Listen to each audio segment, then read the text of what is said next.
Hi friends, మేమైతే శివరాత్రికి పట్టిసీమ వెళ్తున్నాము. అక్కడికి వెళ్ళడానికి ఫస్ట్ వంగల్పూడికి వెళ్ళాలి. బై ఆటో మేము వెళ్ళాము. వంగల్పూడి రీచ్ అయిపోయాము. చూసారు కదా ఫ్రెండ్స్, ఇక్కడి నుంచి అయితే మనం పట్టిసీమకు వెళ్ళాలి. ఇక్కడి నుంచి మొత్తం ఇసుకే ఉంటుంది. బై వాక్ లేదా ట్రాక్టర్లో వెళ్ళొచ్చు. చూసారు కదా ఎంతమంది వెళ్తున్నారు. ఇక్కడ లెఫ్ట్ సైడ్ అయితే పార్కింగ్ ఉంటుంది.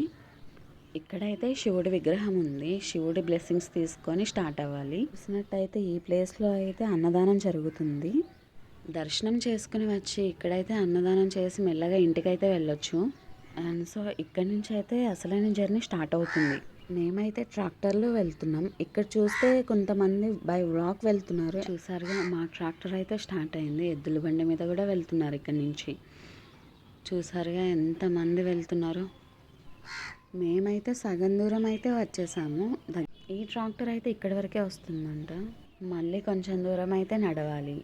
అటు సైడ్ వాటర్, ఇటు సైడ్ వాటర్, మధ్యలో అయితే ఇసుక వేశారు. చూసారుగా వచ్చామండి. ఇక్కడ చూస్తే బోటింగ్ ఉంది. ఇక్కడ అయితే ఎంతమంది ఉన్నారో చూడండి. ఇక్కడైతే ముందు చూస్తే మెడికల్ క్యాంప్ అయితే ఉంది. పక్కన కూడా పోలీసులు వాళ్ళు ఉన్నారు. ఎనీ హెల్ప్ వాళ్ళకైతే అడగచ్చు. చాలా ఏరియాస్ నుంచి ఈ టెంపుల్కి వస్తారు. అండ్ ఇక్కడ చూస్తే వ్యూ చాలా బాగుంది. బోత్ సైడ్ గోదావరి వాటర్ ఉన్నాయి. పిక్స్ దిగడానికి చాలా బాగుంది. ఇలా నడుచుకుంటూ వెళ్తే ఇక్కడ నుంచి ట్రాక్టర్స్ ఉన్నాయి. ఇక్కడ మేమైతే ఇంకొక ట్రాక్టర్ ఎక్కాము. డైరెక్ట్ టెంపుల్ దగ్గర దిగుతాము. సో వచ్చేసాం గాయస్ పట్టిసీమ టెంపుల్కి. ఇక్కడ లెఫ్ట్ సైడ్లో గోదావరి. అందరూ స్నానం చేసి టెంపుల్కి వెళ్తారు. మేము టెంపుల్లోకి అయితే వెళ్తున్నాము. ఇక్కడైతే చాలా మంది జనం ఉన్నారు. దర్శనం కోసం, ఫ్రీ దర్శనం కోసం 20, 50, 300 టికెట్ దర్శనం. ఫుల్ జనం ఉన్నారు. మేమైతే 300 టికెట్ తీసుకున్నాము. సమ్మర్ కదా, ఇక్కడైతే చాలా వేడిగా ఉంది. చూసారు కదా, టెంపుల్లోకి అయితే ఎంటర్ అవుతున్నాం ఇప్పుడే. లోపల చూడండి ఎంత అందంగా ఉందో. ఇక్కడ కూడా ఫుల్ జనాలు ఉన్నారు. కొన్ని లక్షల మంది అయితే వస్తారంటండి ఈ టెంపుల్కి. ఇక్కడి నుంచి అయితే మనం ఆలయంలోకి వెళ్ళాలండి. అలా మాకు 1 అవర్ అయితే పట్టిందండి దర్శనానికి. ఇక్కడైతే శివపార్వతుల విగ్రహాలు పెట్టారు. దర్శనం చేసుకుని బయటికి వచ్చాక ఇక్కడైతే నాగేంద్ర స్వామి ఉన్నారు. శివరాత్రి వల్ల ఈ రోజు అయితే చాలా మంది ఉన్నారు. నార్మల్ డేస్లో ఇంతమంది ఉండరు. అండ్ ఇక్కడి నుంచి వ్యూ అయితే చాలా బాగుంది. చుట్టూ గోదావరి. అలా మేమైతే ప్రసాదం తింటూ కిందకైతే వచ్చేసాము.